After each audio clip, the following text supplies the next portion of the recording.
ರಾಜ್ಯ ಸರ್ಕಾರಿ ನೌಕರರ ಸಂಘ ಕಲಬುರಗಿ ಇವರ ಸಂಯುಕ್ತ ಆಶ್ರಯದಲ್ಲಿ ನಡೆಯುತ್ತಿರುವ ಈ ಸಂಭ್ರಮದ ಸಮಾರಂಭವಾದ ಸರ್ವೋತ್ತಮ ಸೇವಾ ಪ್ರಶಸ್ತಿಯ ಪ್ರಧಾನ ಕಾರ್ಯಕ್ರಮಕ್ಕೆ ಆಗಮಿಸಿದಂಥ ಆತ್ಮೀಯರು, ಹಿರಿಯರಾದಂಥ ಶಾಸಕರಾದಂಥ ಶ್ರೀ ತಿಪ್ಪಣ್ಣಪ್ಪ ಕಮಕ್ನೂರು ಸಾಹೇಬ್ರೆ, ಸನ್ಮಾನ್ಯ ಮಜರ್ ಅಲಂ ಖಾನ್ ಅವರೇ, ಶ್ರೀ ಪ್ರವೀಣ್ ಪಾಟೀಲ್ ಹರ್ವಾಳ್ರವರೇ, ಫೌಜಿಯಾ ಅವರೇ, ನಮ್ಮ ಬವರ್ ಅವರೇ, ಶ್ರೀನಿವಾಸ್ ಅವರೇ, ಅವಿನಾಶ್ ಅವರೇ, ರಾಯಪ್ಪ ಅವರೇ, ಹಾಗೂ ಅಧ್ಯಕ್ಷರಾದಂಥ ಬಸವರಾಜ್ ಬಲೋಡ್ಗಿ ಅವರೇ, ಹಾಗೂ ಎಲ್ಲ ನಮ್ಮ ಅಧಿಕಾರಿ ವರ್ಗದ ಮಿತ್ರರೇ, ಮೊದಲನೇದಾಗಿ ಕ್ಷಮೆ ಇರಲಿ.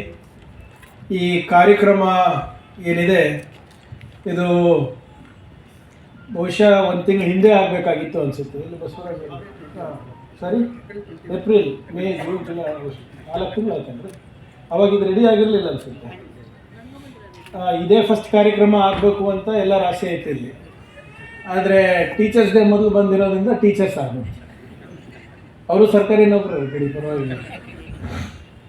ಇದು ಕಾರ್ಯಕ್ರಮ ಭಾಳ ಮುಂಚೆ ಆಗಬೇಕಾಗಿತ್ತು. ಅದರ ಕಾರಣಾಂತರದಿಂದ ಇದು ವಿಳಂಬ ಆಗಿದೆ. ಅದು ನನ್ನ ಕೂಡ ತಪ್ಪಿದೆ ಅಂತ ನಾನು ಒಪ್ಕೋಬೇಕಾಗ್ತದೆ, ದಯವಿಟ್ಟು ಕ್ಷಮೆ ಇರಲಿ. ಆದರೆ ಸಂತೋಷ ಏನಪ್ಪ ಅಂದರೆ, ಆಕಸ್ಮಿಕವಾಗೋ ಅಥವಾ ಉದ್ದೇಶಪೂರ್ವಕವಾಗೋ ಇವತ್ತು ಸರ್ದಾರ್ ಪಟೇಲ್ ಅವರ ಹುಟ್ಟುಹಬ್ಬದ ದಿವಸ ಇವತ್ತು ಆಗ್ತಾಯಿದೆ ಅಂದರೆ ಭಾಳ ಸಂತೋಷದ ವಿಷಯ. ಯಾಕಂದರೆ ಇವತ್ತು ನಮ್ಮ ಇಂಡಿಯನ್ ಸಿವಿಲ್ ಸರ್ವಿಸಸ್ ಏನಿದೆ ಅಥವಾ ನಮ್ಮ ಸ್ಟೇಟ್ ಕೇಡರ್ಸ್ ಏನಿದೆ, ಇವೆಲ್ಲನೂ ಕೂಡ ಅವರ ಒಂದು ಸಂಕಲ್ಪದಿಂದ ಇದು ಅಸ್ತಿತ್ವದಲ್ಲಿದೆ. ಸೊ ಒಂದು ರೀತಿ ವಿಳಂಬ ಆಗಿದ್ದು ಒಳ್ಳೆಯದೇ ಅನಿಸುತ್ತೆ ನನಗೆ.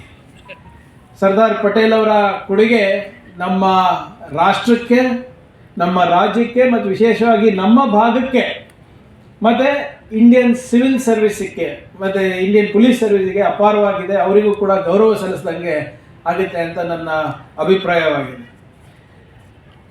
ಇದು ನಾನು ಯೋಚನೆ ಮಾಡ್ತಾ ಇದ್ದೆ. ಇದು ನೋಡಿದಾಗ, ನಿಮ್ಮ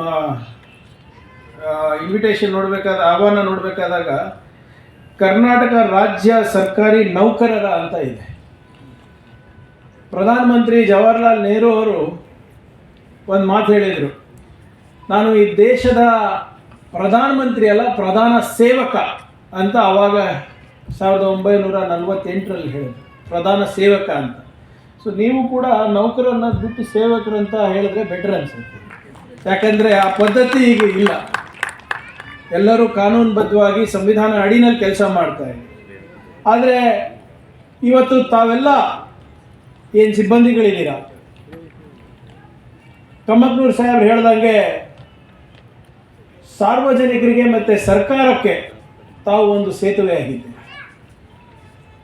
ಇವತ್ತು ಸರ್ಕಾರದ ಹಲವಾರು ಉದ್ದೇಶಗಳಿರ್ಬೋದು, ನೀತಿಗಳಿರ್ಬೋದು, ಇವೆಲ್ಲವೂ ಕೂಡ ಬೇರೆ ಮಟ್ಟದಲ್ಲಿ ಪ್ರತಿ ಮನೆಗೆ ತಲುಪಿಸೋದರಲ್ಲಿ ತಾವು ಪರಿಣಾಮಕಾರಿಯಾಗಿ ಕೆಲಸ ಮಾಡ್ತಾ ಇದ್ದೀರಿ. ಇವತ್ತು ಸರ್ಕಾರ ಹಲವಾರು ನೀತಿಗಳು ತರ್ಬೋದು, ಹಲವಾರು ಯೋಜನೆಗಳು ತರ್ಬೋದು, ಆದರೆ ಅದು ಅನುಷ್ಠಾನಗೊಳಿಸಬೇಕಾದ್ರೆ ಅದಕ್ಕೆ ತಮ್ಮ ಸಹಕಾರ ಇಲ್ಲದೆ ಯಾವ ಸರ್ಕಾರ ಕೂಡ ನಡೀಲಿಕ್ಕೆ ಸಾಧ್ಯ ಆಗೋದಿಲ್ಲ. ಎಲ್ಲ ನಮ್ಮ ಗ್ರಾಮೀಣ ಮಟ್ಟದಲ್ಲಿರ್ಬೋದು, ಪಟ್ಟಣದಲ್ಲಿರ್ಬೋದು, ಅಥವಾ ನಮ್ಮ ಪ್ರತಿಯೊಬ್ಬ ನಾಗರಿಕರು ಎಲ್ಲರೂ ಕೂಡ ವಿಧಾನಸೌಧಕ್ಕೆ ಬರೋಕ್ಕಾಗಲ್ಲ, ಎಲ್ಲರೂ DC ಆಫೀಸಿಗೆ ಬರೋಕ್ಕಾಗಲ್ಲ, ಎಲ್ಲರೂ ಕೇಂದ್ರ ಕಚೇರಿಗೆ ಬರೋಕ್ಕಾಗೋದಿಲ್ಲ.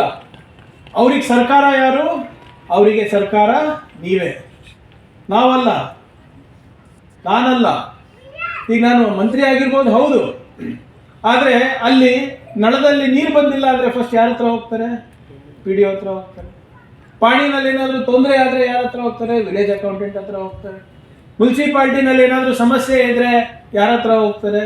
ಅಲ್ಲಿ ಚೀಫ್ ಆಫೀಸರ್ ಹತ್ರ ಹೋಗ್ತಾರೆ, ಅಥವಾ ಸಂಬಂಧಪಟ್ಟಂಥ ಸಿಬ್ಬಂದಿಗಳ ಹತ್ರ ಹೋಗ್ತಾರೆ. ಅಲ್ಲಿ ಏನಾದರೂ ಶಿಕ್ಷಣದಲ್ಲಿ ತೊಂದರೆ ಆದರೆ ಅಲ್ಲಿನ ಶಿಕ್ಷಕರ ಹತ್ರ ಹೋಗ್ತಾರೆ. ಒಂದು ರೀತಿಯಾಗಿ ನನ್ನ ಪ್ರಕಾರ ಬೇರೆ ಮಟ್ಟದಲ್ಲಿ ತಾವೇ ಸರ್ಕಾರ, ತಮ್ಮಿಂದ ಇವತ್ತು ಸರ್ಕಾರಗಳು ನಡೀತಾ ಇದೆ. ಯಾಕಂದರೆ ನಾನು ಹೇಳ್ದಂಗೆ ಎಲ್ಲರಿಗೂ ನೀತಿ ಅರ್ಥ ಆಗೋದಿಲ್ಲ, ನಿಯಮಗಳು ಅರ್ಥ ಆಗೋದಿಲ್ಲ ಸಾರ್ವಜನಿಕರಿಗೆ. ನಾವು ಒಂದು ನಿಯಮ ಮಾಡಬೇಕಾದ್ರೆ, ಒಂದು ಕಾಯ್ದೆ ತರಬೇಕಾದ್ರೆ ಹಲವಾರು ರೂಲ್ಸ್ ಇರ್ತದೆ, ರೆಗ್ಯುಲೇಷನ್ಸ್ ಇರ್ತದೆ, ಕಾನೂನು ಇರ್ತದೆ. ಅದೆಲ್ಲರಿಗೂ ಅರ್ಥ ಆಗೋದಿಲ್ಲ ಸಾರ್ವಜನಿಕರಿಗೆ. ಆದರೆ ಅದನ್ನು ಬಿಡಿಸಿ ಸರಳವಾಗಿ ತಾವು ಏನು ಜನರಿಗೆ ತಿಳಿಸಿ ಆ ಯೋಜನೆಯನ್ನು ಅವರಿಗೆ ಪರಿಣಾಮಕಾರಿಯಾಗಿ ಮುಟ್ಟಿಸ್ತಿರಲ್ಲ, ಅದು ಬಹಳ ಪ್ರಮುಖವಾದಂಥದ್ದು.